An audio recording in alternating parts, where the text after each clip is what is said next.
لیکن جو پہلی وحی غار ہرا میں آتی ہے وہ آتے ہی کہتی ہے اقرا، پڑھو پڑھو پڑھو۔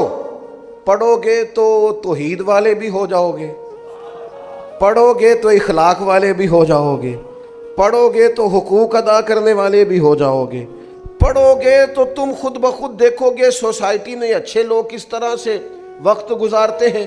اقرا بسم ربک الذی خلق، ہاں پڑھنا اس رب کے نام سے جس نے پیدا کیا، پڑھنا اس رب کے نام سے جس نے اللہ کی رضا کے لیے پڑھنا، اور جو رب پڑھائے وہ پڑھنا، دین پڑھنا، اخلاقیات پڑھنا۔ اور اس سے نتیجہ کیا نکلے گا؟ اس سے نتیجہ یہ نکلے گا کہ سارا معاشرہ سنور جائے گا۔ بعض اوقات تکلیفیں بہت ساری ہوتی ہیں لیکن ان کا حل ایک ہوتا ہے۔ تکلیفیں بہت ساری ہوتی ہیں۔ خواجہ غلام فرید صاحب رحمۃ اللہ علیہ نے فرمایا تھا درد میرے زیادہ ہیں لیکن اس کا حل ایک ہی ہے۔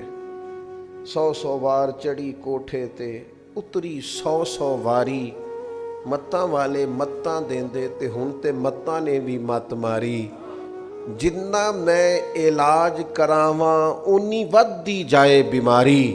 تو حل کیا ہے؟ کہنے لگے ہن تے ماہی کول بلا لے، چل توں جتیا تے میں ہاری۔ پھر فرمانے لگے کہ حکیماں طبیباں دے وس دی یہ گل نہیں، تے میری مرض دا ہور کوئی بھی حل نہیں، وکھا جا تو صورت تو پیاری، آ میرے ڈھولا میں کراں بیٹھی زاری۔ مسائل زیادہ ہوتے ہیں، حل ان کا حل یہ ہوتا ہے کہ تو کبھی آ جائے نا تو جس راہ چل دیے ہیں کوچے بسا۔ اندھیرے زیادہ ہوتے ہیں بعض اوقات۔ ایک تو یہ کہ آپ کمرے میں داخل ہوئے تو اس میں آپ کا پیر ٹکرایا کسی چیز سے، کیونکہ کمرے میں اندھیرا تھا، پیر زخمی ہو گیا۔ پھر تھوڑا آگے بڑھے تو آپ کو محسوس ہوا بچھو بھی پھر رہا ہے۔ پھر اب ذرا اور آگے بڑھے تو آپ کو محسوس ہوا کہ کہیں تھوڑی نمی بھی ہے کمرے میں، کسی وجہ سے کوئی بارش اپنا اثر چھوڑ گئی ہے۔ اب چونکہ کمرے میں اندھیرا تھا تو یہ ساری تکلیفیں تھیں۔ ان ساری تکلیفوں کا حل کیا ہے؟ ایک، روشنی کرو کمرے میں۔ اس میں آپ روشنی کرو گے تو آپ کو محسوس ہو جائے گا پیر سے ٹکرا کیا چیز رہی ہے، اور آپ روشنی کر کے دیکھیں بچھو شچھو چوہے شوہے تو ویسے ہی بھاگ جاتے ہیں سارے، ان کو تو چاہیے بھی صرف اندھیرا ہی ہوتا ہے۔ چور شور سارے دنیا میں جتنے اندھیرے ہیں، جتنی طاغوت ہے، جتنا ظلم ہے، جتنا جبر ہے، جس قدر تکلیف ہے، ان سب کا علاج روشنی ہے۔ روشنی کون سی؟ علم کی روشنی۔ اقرا بسم ربک الذی خلق، تم علم کا دیا جلا دو، اندھیرے خود بخود دور ہو جائیں گے، تم محسوس کرو گے ہر چیز ٹھیک ہو گئی۔ لیکن میں کہہ چکا ہوں کہ آپ شعوری علم حاصل کریں، علم اپنی تربیت کے لیے حاصل کریں۔ ایک بڑی تکلیف کی بات نہیں کہ بندہ ڈگریاں حاصل کرے اور امتحانات گاہ میں جائے اور کئی سال تعلیم حاصل کرے، کتنے سارے اساتذہ کے سامنے بیٹھے، کتنی ساری کتابیں پڑھے، اور آخر میں اس سے پوچھا جائے تو انہیں کرنا کیا ہے تو کہتا میں نے نوکری کرنی ہے۔ اتنی ساری ڈگریاں نوکر بننے کے لیے لی تھی۔ میں اس لفظ نوکری پر اعتراض نہیں کر رہا، آپ کو سمجھا رہا ہوں۔ نوکری جو آپ اپنے وطن میں ملک میں رہ کے کرتے ہیں وہ تو اعزاز کی بات ہے، خدمت کا ایک ذریعہ ہے، لیکن آپ کی سوچ تعلیم کے بعد جو ہونی چاہیے وہ کیا ہونی ہے کہ میں اتنا کچھ کرنے کے بعد نوکر بننا چاہ رہا ہوں۔ آپ تھوڑا سمجھے تو صحیح نا۔ آپ نوکری ویسے کریں، خدمت خلق کریں، آپ ڈیوٹی سمجھ کر نوکری کریں، لیکن اس علم کی بنیاد پر نوکری نہیں کرنی۔ علم تو اس لیے حاصل کرنا ہے کہ مخلوق خدا کی خدمت کرنی ہے، دین کے لیے ڈیوٹی دینی ہے اور اللہ کی رضا تلاش کرنی ہے۔ شعوری علم حاصل کریں، شعوری۔ ہمارے ہاں شعوری علم کا میں نے جو نوکری کرنی ہے، او بھائی نوکری تو کار اچھی بات ہے، لیکن تو ذہن کیا بنا رہا ہے؟ پڑھ لکھ کے تو بندہ نوکر نہیں نہ ہوتا، پڑھ لکھ کے تو وہ بادشاہ ہوتا ہے۔ تعلیم تو بادشاہ، اور میں نے ایسے پڑھے لکھے لوگ دیکھے ان کا آفیسر کم پڑھا لکھا ہے، وہ بظاہر نوکری کر رہے ہیں لیکن وہ افسر صاحب بلا کے کہتے ہیں پتر ذرا دشی کی ہے،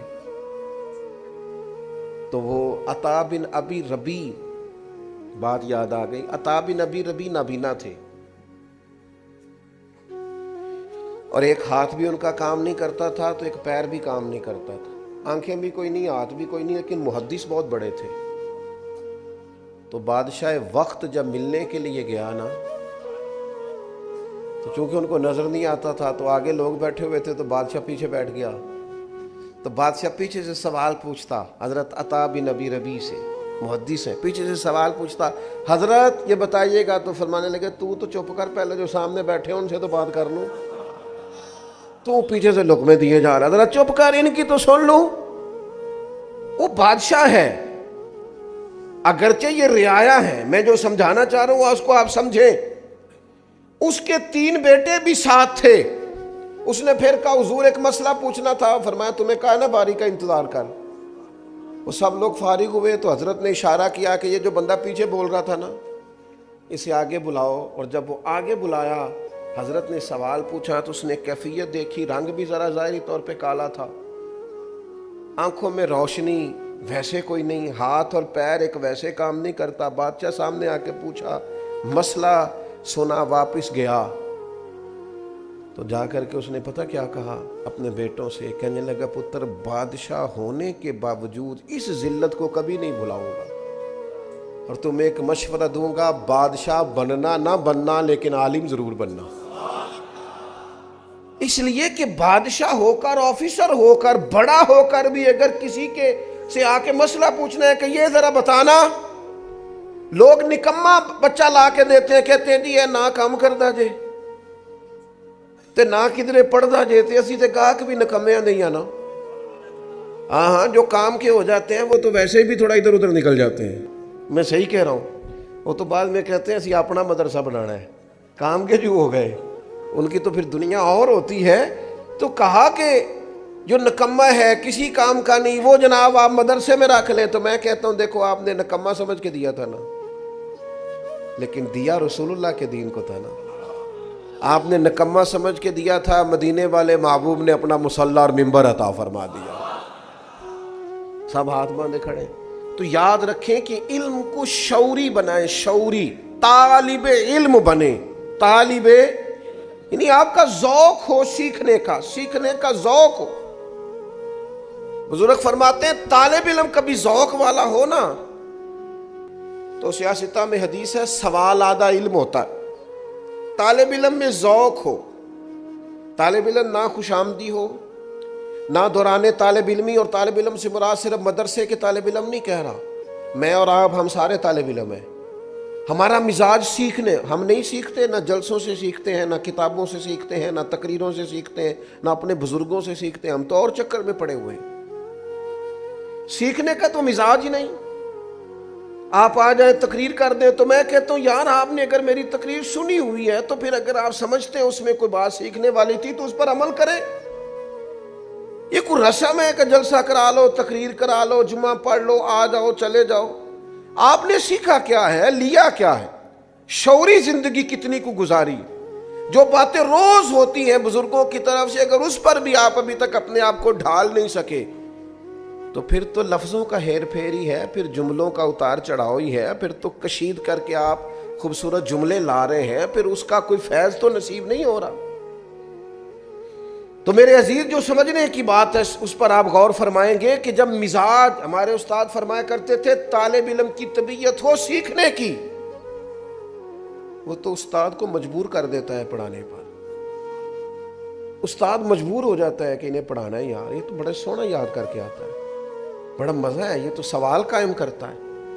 نبی پاک علیہ السلام نے حضرت عبداللہ ابن عباس کو دعا دی تھی، اللہ تجھے علم و حکمت عطا کرے، پر یہ دعا پتہ کب دی تھی؟ جب انہوں نے حضور کی خدمت کی، وضو کے لیے پانی رکھا، بخاری میں موجود ہے، نبی پاک کے لیے وضو کا پانی رکھا تو کریم فرمانے لگے کس نے رکھا ہے؟ تو سیدنا بلال کہنے لگے حضور حضرت عبداللہ ابن عباس نے بڑا ہی شوق ظاہر کیا، بڑا شوق کہ میں خدمت کرنا چاہتا ہوں، تو انہوں نے پانی رکھا ہے، تو نبی پاک نے پھر دعا دی، خدمت پر دعا دی، کہا ہے اللہ اسے علم و حکمت عطا فرما۔ حضرت عبداللہ ابن عباس بڑے گھرانے کے آدمی تھے، حضور کے چچا زاد تھے، لیکن اپنے استادوں کے پاس جب جاتے تھے، صحابہ سے احادیث لینے جاتے تھے، حضرت ابی بن قاب رضی اللہ تعالیٰ عنہ، حضرت زید بن ثابت رضی اللہ تعالیٰ عنہ، ان کے گھروں میں جب جاتے تھے نا، میں نے کہا کہ مزاج نہیں ہے ہمارا سیکھنے کا، ہم شعوری طور پر سیکھنا، ہم تو پروٹوکول کی مصیبت میں پھنسے ہوئے ہیں، ہمارا اعزاز ہی بڑا ہے، شان کے ساتھ جینا چاہتے۔ تو اگر کسی جگہ خادم نہیں ہے نا تو یاد رکھنا زندگی میں کبھی تیری خدمت کوئی نہیں کرے گا۔ اگر تو کسی جگہ کا طالب علم نہیں ہے تو یاد رکھنا کبھی استاد نہیں بنے گا۔ اگر کسی جگہ تیرا شملہ جھکتا نہیں ہے تو پھر یاد رکھنا اسے عروج اپنے بڑوں کے سامنے جو لوگ زانوئے تلمس طے کرتے ہیں وہی عروج پاتے۔ تو حضرت عبداللہ ابن عباس حضرت ابی بن کعب کے گھر سیکھنے جاتے تھے تو کہتے میں نے کبھی دستک نہیں دی استاد کے دروازے پہ، میں آ گیا، میں ان کا دروازہ چھوڑ کے ان کے گھر کے قریب ایک کونے پہ بیٹھ جاتا تھا۔ وہ جب مرضی سے آئیں گے نا اور گزریں گے نا تو عرض کروں گا مہربانی فرمائے مجھے کوئی سکھا دے۔ فرماتے ہیں وہ اپنی مرضی سے آتے، گزرتے، اور کئی دفعہ اس طرح بھی ہوتا کہ میں چونکہ ان کا گھر صحرا میں تھا تو ٹھنڈی ہوائیں مدینہ شریف کو چوم کے گزرتی تو ریت اڑ کے میرے بالوں میں پڑ جاتی اور دھاڑی میں پڑ جاتی، لیکن میں بیٹھا ہوں۔ وہ آ کے کہتے ہو میرے محبوب کے چچا زاد یہ کیا کرتے ہو؟ آپ دستک دے لیتے، میں اندر فارغ ہی تھا، آ جاتا تو فرماتے کہتے دستک دیتا، میں تو سیکھنے آیا ہوں نا، اور جس سے سیکھا جائے اسے تکلیف نہیں دی جاتی، آپ جب مرضی سے آئیں گے تو بات ہو جائے گی۔ اس مزاج سے طلب علم، ذوق اور سیکھنے کا ذوق ہو، آپ سیکھیں، آپ کی طبیعت اس طرح کی ہو کہ آپ روز، ہماری زندگی شعور میں نہیں گزرتی، میں صحیح بتاتا ہوں میں آپ کو صحیح بتاتا ہوں، گھروں میں سب سے زیادہ مسئلہ ازدواجی زندگی کا ہوتا ہے، لیکن جنہوں نے 3 مہینے پہلے فرنیچر کا آرڈر دیا ہے اور 1.5 مہینہ پہلے شیروانی کا آرڈر دیا ہے نا، اور اتنا پہلے شادی کی تیاری اور 3 ماہ پہلے ہال بک کرائے ہیں، وہ یہ پسند ہی نہیں کرتے کہ ہم اپنے بیٹے اور بیٹی کو کسی عالم کے اور بیٹی کو کسی معلمہ کے پاس لے جائیں اور انہیں بتائیں کہ ازدواجی زندگی کیسے گزارنی، مسائل دین سیکھ لیں، شعور ان کو آ جائے، انہیں سمجھ آئے حقوق زوجین کیا ہیں۔ اور بعض لوگوں کا پڑھے لکھے ہونے کا دعویٰ ہے، ان کے پاس بھی ڈگری ہے لیکن شعوری علم موجود نہیں ہے۔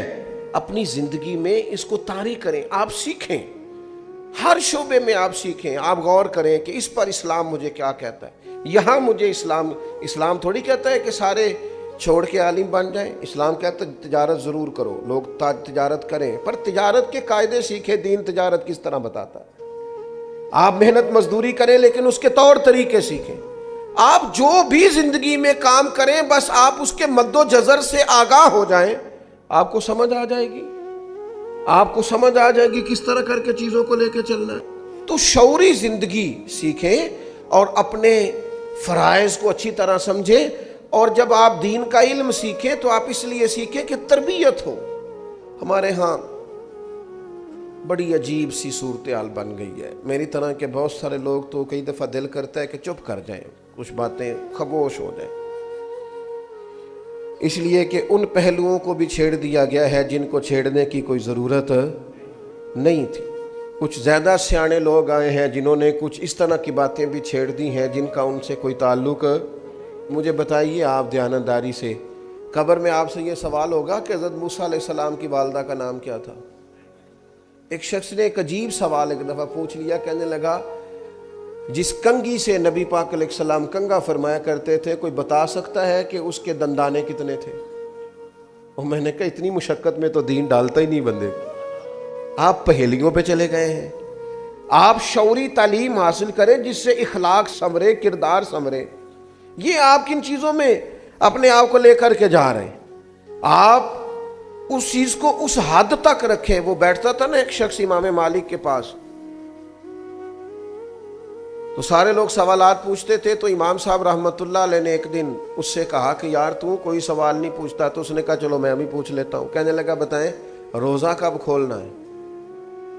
آپ نے فرمایا جب سورج غروب ہو جائے۔ تو کہنے لگا اگر ساری رات سورج ہی غروب نہ ہوا تو امام صاحب فرمانے لگے تیرا چپ رہنا ہی بہتر ہے، وہ کون سی رات ہے جو رات بھی ہو جائے اور ساری رات گزر بھی جائے اور اس میں سورج بھی غروب نہ ہو؟ تو چپ ہی رہا کر.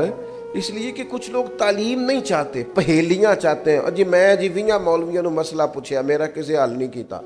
کیا وضو کا مسئلہ پوچھا آپ نے؟ غسل کا پوچھا ہے؟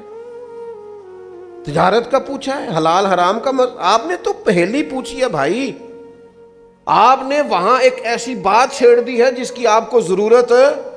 تو میں نے جہاں بات شروع کی تھی میں ابھی بھی وہیں پہ ہوں کہ شعوری علم جو ہمیں سوار دے، جو ہمیں سمجھا دے.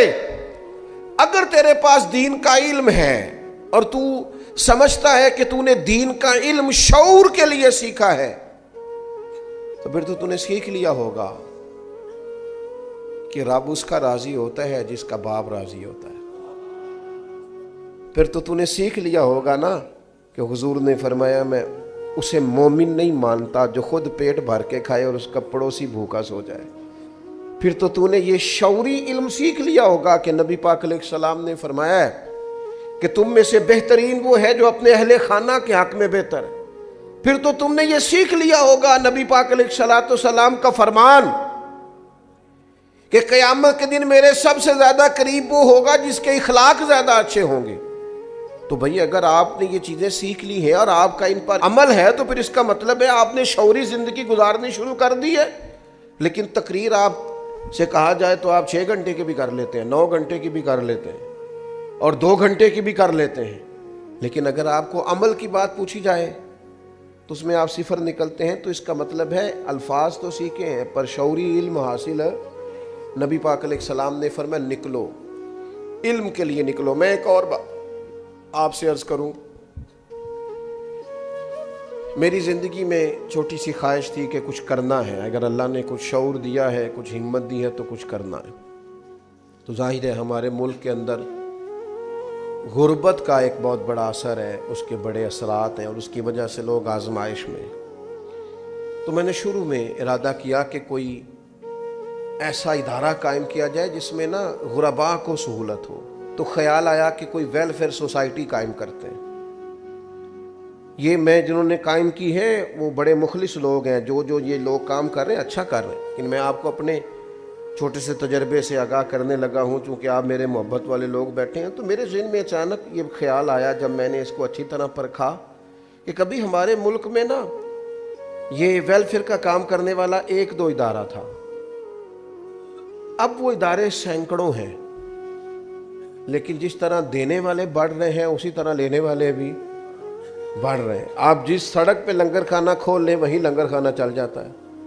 مجھے یوں محسوس ہوا کہ ہم نے نا لوگوں کو چکر پہ لگا دیا ہے کہ مانگو، اور وہ مانگنے والوں کی تعداد بڑھ گئی ہے. لہذا میں نے سمجھا جو کر رہے ہیں وہی ٹھیک ہے، ہمیں اس میں اضافے کی ضرورت اپنے طور کریں گے جو ہم سے ہو سکے گا. کر رہے ہیں لیکن باقاعدہ مروج کر کے. پھر میرا خیال تھا کہ کوئی یتیم خانہ اس طرح کا کوئی ادارہ اگر ہو جائے تو وہ میں نے وہاں بھی کچھ شعوری وزٹ کیے تو میری سمجھ میں یہ آیا کہ ان بچوں کا ذہن بنا ہوتا ہے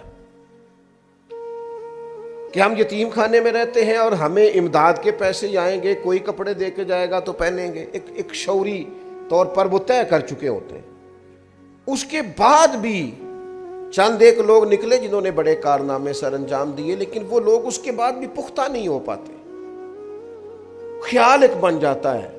اور پھر جو لوگ وزٹ کراتے ہیں نا یا یتیم خانوں کا، وہ بھی ہر روز تو 4 بندے لے کے آتے ہیں اور ان بچوں نے انٹرویو بھی دینا ہوتا ہے کہ ہمیں کھانا بڑا اچھا ملتا ہے، پیار بڑا کیا جاتا ہے. تو بیچارے ویسے بھی بعض بچوں کو دیکھ کے تو تکلیف ہوتی ہے کہ یہ تو مشین بن گئے بیچارے، روبوٹ کی طرح بول رہے ہیں.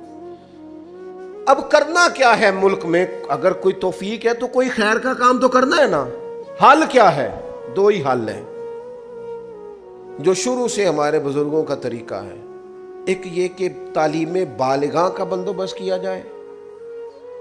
تعلیم بالغاں کو طریقت اور شریعت کی زبان میں خانقاہ کہتے ہیں، جہاں بڑے لوگوں کے لیے تعلیم و تربیت کا بندوبست ہو، جو مستقل نہیں رہ سکتے، کبھی مہینے میں 1 دفعہ آئیں گے، کبھی ہفتے میں 1 دفعہ آئیں گے، کبھی. اس کو ہمارے بزرگ کہتے تھے خانقاہ ہے.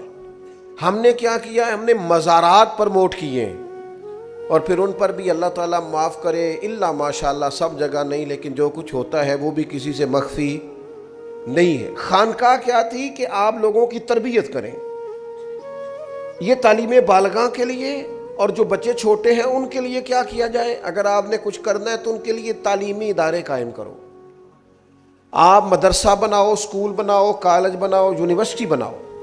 ہمارے ملک کی جو میں سمجھا ہوں سب سے بڑی ضرورت تعلیم ہے۔ آپ ان کو تعلیم دیں تاکہ اس بچے کا یہ مزاج، آپ مدرسے میں جتنے مرضی غریب گھر کے بچے کو داخل کر لیں، وہ کبھی نہیں سمجھے گا میں کسی ایسے ادارے میں آیا ہوا ہوں جہاں مجھے خیرات کا پیسہ ملتا ہے۔ وہ سمجھتا ہے میں تعلیم حاصل کرنے آیا ہوں۔ شعوری زندگی گزارو۔ اگر آپ کو دین پڑھنے کے باوجود بھی یہ سمجھ نہیں آئی کہ حلال کیا ہے، حرام کیا ہے، اگر مکمل دین کے علوم کے بعد بھی حلال حرام کی تمیز تک ہی آپ نہیں پہنچے، تو پھر کتابیں بند کر دیں، پھر آپ یہ دعویٰ چھوڑ دیں کہ آپ کا مزاج علمی ہے۔ اس لیے کہ حلال حرام کی تمیز تو رب کریم نے انسان کی فطرت میں پیدا کر دی، فطرت میں پیدا کر دی۔ جو بچہ بالکل چھوٹا ہوتا ہے نا، ماں کے سینے سے دودھ لیتا ہے، اسے بھی کسی اور ماں کے قریب کیا جائے نا، اگرچہ اس کی ماں کی عمر کی ہو، تو اس عمر میں بھی کہتا ہے میں نے یہاں سے دودھ نہیں پینا، اس لیے کہ یہ میری ماں۔ بہت مجبور کر کے، قائل کر کے کسی کو عادی کیا جائے تو عادی کیا جائے، ورنہ بچے پینے کو تیار ہے۔ تو شعوری علم دین کا حاصل کریں جو آپ کو سمجھائے۔ قرآن مجید نے کہا انما یخشی اللہ من عبادہ العلماء، فرمایا اللہ کے بندوں میں سے جو عالم ہیں وہ اللہ سے ڈرتے ہیں۔ علم کیا کرتا ہے؟ خشیت پیدا کرتا ہے۔ اسی لیے حضرت سیدنا عبداللہ ابن مسعود رضی اللہ تعالیٰ عنہ ارشاد فرمایا کرتے تھے کہ علم کوئی زیادہ باتیں کرنے کا نام تو نہیں، علم کثرت روایات کا نام تو نہیں، علم تو خوف خدا کا نام ہے۔ تیرے اندر کتنا کو ہے پتہ چل جائے گا تو کتنا عالم ہے۔ اور پھر حضرت عبداللہ ابن عباس رضی اللہ تعالیٰ عنہ اسی مقام پر خوب ارشاد فرماتے ہیں عالم تو وہ ہے جو اللہ کے حلال کو حلال جانے اور حرام کو حرام جانے، اور فرماتے ہیں عالم تو وہ ہے کہ جسے شعور حاصل ہو جائے کہ اللہ وحدہ لا شریک ہے، اس کے علاوہ کسی کی عبادت کرنا جائز نہیں ہے، اور فرماتے ہیں عالم تو وہ ہے کہ جو اس بات کا یقین کر لے کہ قیامت قائم ہوگی، حساب دینا پڑے گا، محاسبہ ہوگا، وہ عالم۔ اور نبی پاک علیہ السلام نے فرمایا علم کے رستے پہ نکل جانا، تعلیم علم کے لیے جد و جہد کرنا۔ حضور فرمانے لگے تم دین کے علم کے لیے نکل جانا، جب تک تم لوٹ کے نہیں آؤ گے تم اللہ کے رستے میں ہو۔